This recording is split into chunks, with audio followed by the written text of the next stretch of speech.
On the news, House of Representatives nears end of the probe into the Presidential Foreign Investment Promotion Council, an alleged fake agency. Nigerian Youth Parliament seeks introduction of age qualifications for appointments into public offices. Plus, constitutional mandate, lawmakers shares insight on the delivery of oversight by the 10th National Assembly.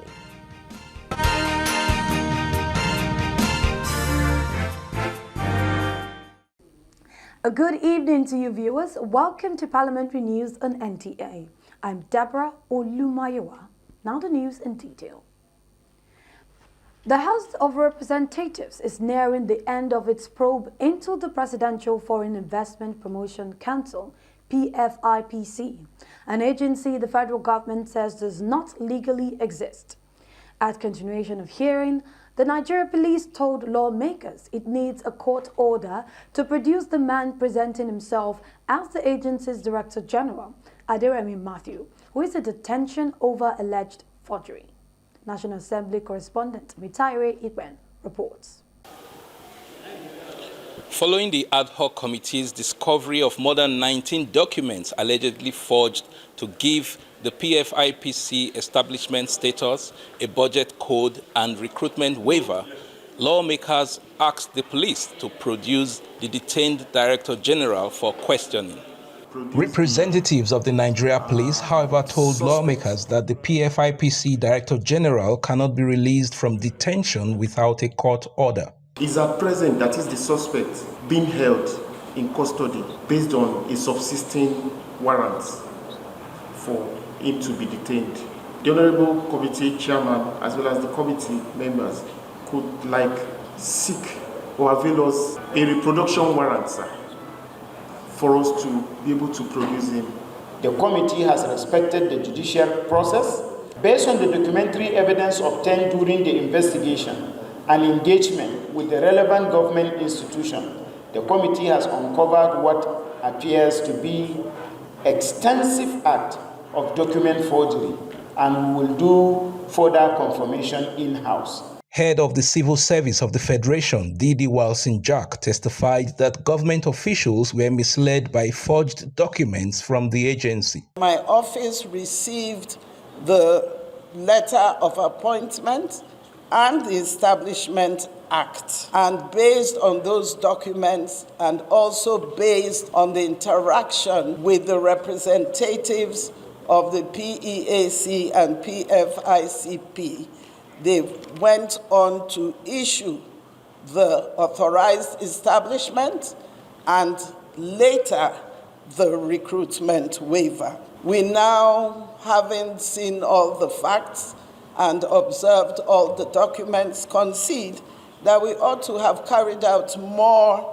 due diligence. At a separate public hearing, lawmakers received submissions on a proposed amendment to the South-South Development Commission Establishment Act, which seeks to expand the Commission's funding framework for development. We are just looking at this as an incremental on what is already existing. You should put them in perspective so that we know, so that when we are making our reports to the House, we know that we can sit with them very properly. The House committee says it will collate all submissions towards a better funding framework for the South-South Development Commission. From the National Assembly, Mitaire Ikwen, NTA News. In another development, the Nigerian Youth Parliament says it has submitted a constitutional amendment bill to the House of Representatives and the Senate, seeking to introduce age qualifications for the appointments into public offices.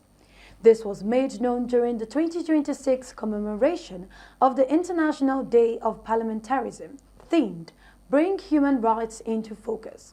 National Assembly correspondent Joshua Ogujide completes the story.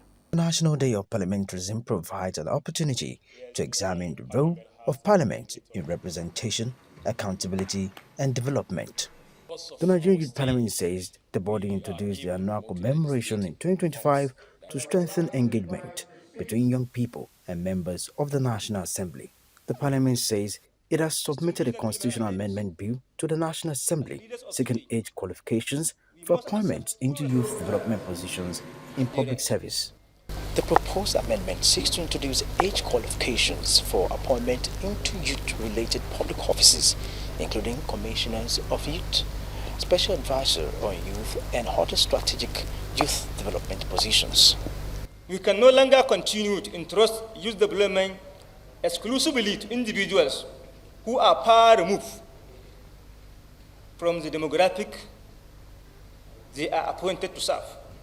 Key concerns include also the administration of youth assemblies at the subnationals, alongside advocacy for youth quota in Parliament Bill.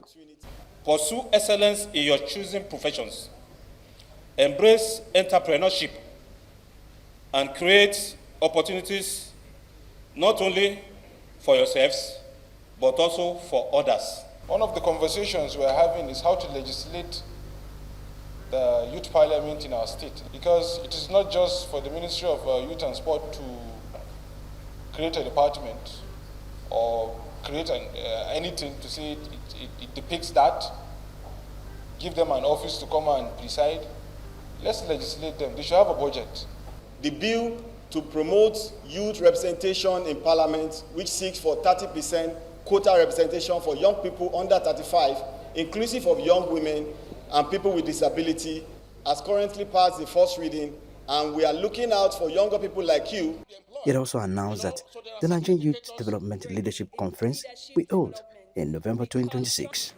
The event featured a presentation of service awards and a panel discussion on legislating for youth development, advancing the implementation of Nigeria's national youth policy. From the National Assembly, Joshua Ogunjide, NTA News. The National Assembly is one of the three arms of government. Its constitutional responsibilities are lawmaking, representation, and oversight. In this special report, National Assembly correspondent Joshua Ogunjide again examines how the 10th National Assembly has carried out its oversight function with a focus on budget implementation. The Constitution of the Federal Republic of Nigeria assigns the National Assembly three major responsibilities: lawmaking, representation, and oversight. Oversight gives the National Assembly the power to examine the activities of ministries, departments, and agencies of government. It also allows lawmakers to review budget implementation, investigate the use of public funds, and ensure that government agencies comply with the law. 3 years into the 10th National Assembly, questions remain about the impact of its oversight activities, particularly in the area of budget implementation. Across the Senate and the House of Representatives, committees hold oversight meetings, invite public officials, examine budget performance, and investigate petitions and government programs. I will not speak for other committees because I'm not a member of all the committees. I only belong to about 8 committees. Even the 8, I'm active only in about 2 or 3 committees apart from the one that I'm chairing. We do go out oversight, or we invite MDS to come and appear before the committees, and we raise issues on the conduct of their general administration, on financial and on fiscal issues, and a lot of areas of concern. So, to the best of we do our best to see that, yes, we execute those mandates as enshrined in the Constitution. Some observers say the National Assembly has responded to issues as they arise rather than focusing on measures that could prevent them.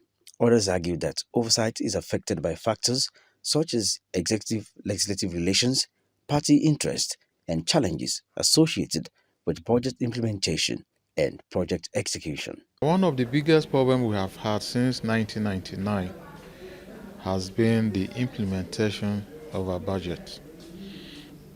Hardly will you find any of the budgets being implemented up to 60%. This has been a recurrent decimal. The 10th National Assembly has not done better either. This is a story that has been making the rounds. In fact, that is under investigation. The inclusion of the budget of an alleged fake agency. And the National Assembly could not figure it out. So what kind of oversight are they doing? And you have instances where monies are appropriated for agencies in areas they do not have jurisdiction. This is being reported severally in the media. Oversight requires continuous monitoring of government activities. It includes reviewing how public funds are spent, examining the implementation of approved budgets, and holding public officials accountable where necessary. The effectiveness of this responsibility depends on the commitment of the legislature to carry out its constitutional mandate. Everything revolves around funds. Now, when you go oversight, and you find an institution, for example, that is in their need of additional staff, but for want of funds, they have not been given the go-ahead to recruit new staff. The remaining staff are overworked, dilapidated roads, the buildings, chairs, books, computers, a lot of. Now, these are issues that revolves around funds. If the institution you are oversighting has not been funded to upgrade their infrastructure, conduct renovations, buy new equipment, there's nothing you can do, everything they can do. Of course, in the area of lawmaking, I can give them pass mark. They've done very well. They've enacted a lot of laws. But then, the implementation of these laws is poor. The oversight is poor. And certainly they have to sit up. I will not say that the National Assembly has failed signally, but they need to improve in the area of good governance, in supporting, in scrutinizing, in holding the executive to account. The question remains whether the National Assembly is effectively carrying out its oversight responsibility and ensuring accountability in the use of public resources. From the National Assembly, Joshua Ogunjide, NTA News. To talk further on legislative oversight in Nigeria, let's join Chairman House Committee on University Education, Abubakar Hassan Fulata. Sir, you're welcome to Parliamentary News on NTA. Thank you very much.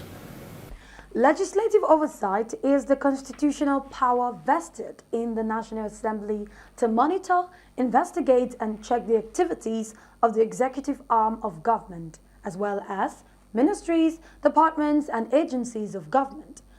Does the legislature exercise its mandate? Well, the issue of legislative oversight are constitutional issues. They are aptly captured under Sections 62, Sections 88 and 89 of the Constitution. And on issues dealing with federal character, they are captured under Section 14 of the Constitution of the Federal Republic of Nigeria, 1979 as 1999 as amended. So these are the issues of legislative oversight, aptly captured under their constitutional issues.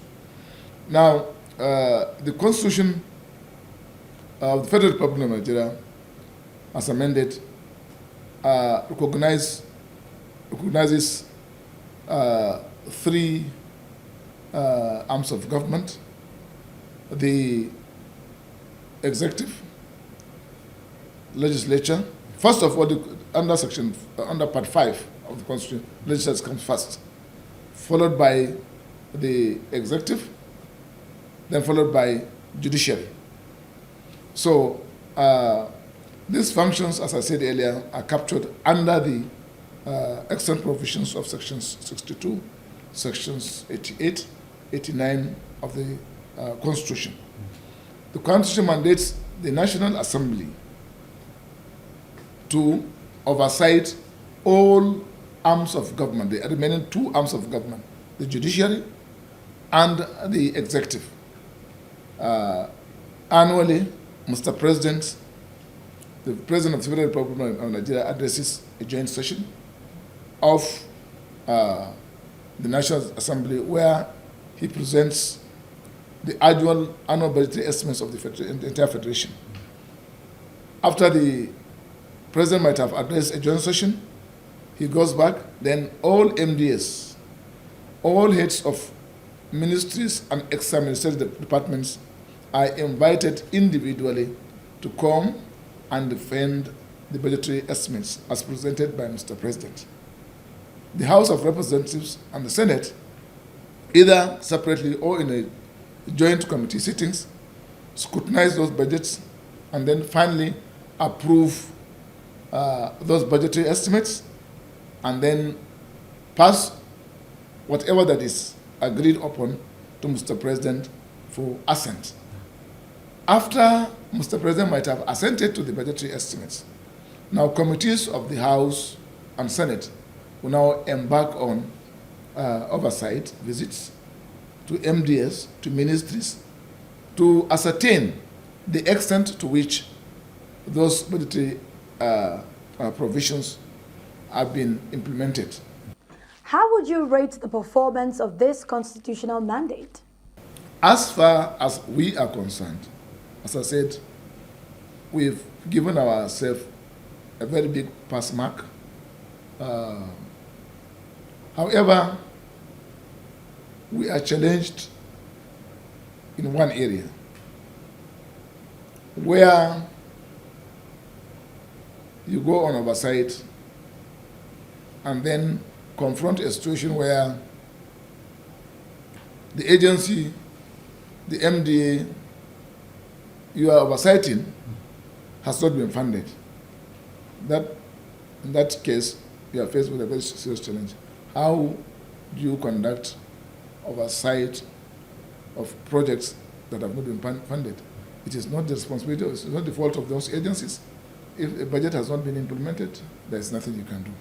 And that's why we have a challenge. But our committees, the committees of the House and Senate, they do their best to embark on oversights, go there, we visit, we come back and write our reports.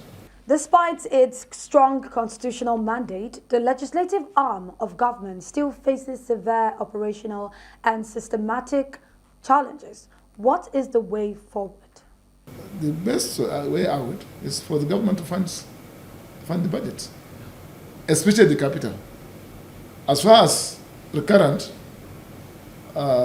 expenditure, when it comes to payment of salary, yes, government pays salaries. But there are also other issues, other areas where running costs for ministries, departments, and so forth. That one also, on the average, yes, has been undertaken. But as far as capital component of the budget is concerned, that's where we have zero implementation, and that's where we are more concerned with this development. Right, we've been speaking with the Chairman, House Committee on University Education, Representative Abubakar Hassan Fulata. Thanks for your insights, sir. You are most welcome. If you're just joining us, this is Parliamentary News reaching you from the capital city, Abuja. You can follow the platforms on the screen for more details. Moving on. The Benue State House of Assembly has passed a vote of confidence on Governor Hyacinth Alia on his developmental strides across the state. This follows a motion moved by the member representing Gwa East, Elias Audu, highlighting some of the achievements of the government. Grace Ayalewa Ichekwa reports. Members took turn to appreciate Governor Hyacinth Alia and Speaker of the House on the Nadaju for acting on the resolutions of the House, which they say is in the interest of the state. Whereas this Honorable House, in the exercise of its constitutional mandate, resolve on the suspension of certain government officials. Whereas His Excellency the Governor of Benue State, in demonstration of respect for the rule of law and in the spirit of collaboration, acted swiftly in line with the resolution of this Honorable House. In another development, member representing Kasinala East constituency, Jonathan Agbide, moved a motion of urgent public importance on the recent attack at St. Paul's Parish, Ayetua, Kasinala, where scores of people were killed and properties destroyed.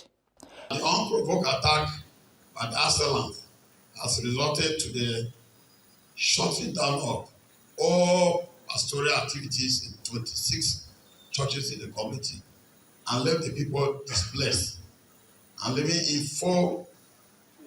fear of further assaults. We should add a call to the security to be vigilant amongst us, we politicians who dine with this. Meanwhile, the Deputy Majority Whip, Alfred Mbega, says the purported bill trending on social media is fake, an act of mischief. If you look at the content, the heading of the bill, you will discover that the heading is not even in line with how bills are drafted in the House. The author just sits in his own imagination and just draft something. Maybe it's a content creator. So he's looking for something that will grow his page or her page. That bill does not emanate from Benue State House of Assembly under the leadership of Honorable Hyacinth Amunada. He called on journalists to verify their stories before publishing them. In Makudi, Grace Anyalewa, Ichekpa, NTA News. Moving on, the Kano State House of Assembly has mandated its Committee on Water Resources to urgently assess the condition of Wase Dam in Minjibir local government area, following concerns over the risk of its collapse.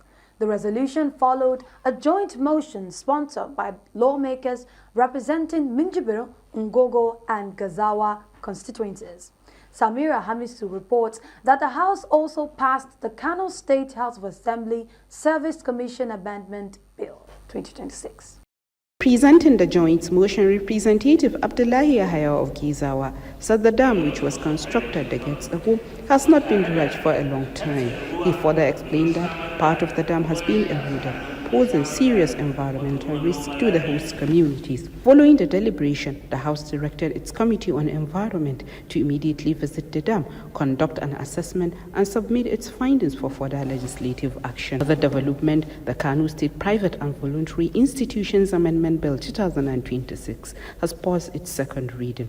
The bill seeks to review the mode of operation of private and voluntary institutions, including the regulation of school fees increment, quality control, and other related issues. In another development, the House Committee on Public Accounts has presented its report on the audited accounts of the Kano State Government for the 2024 fiscal year. The committee recommended that reports on government capital projects to be submitted at various stages of implementation to enhance accountability.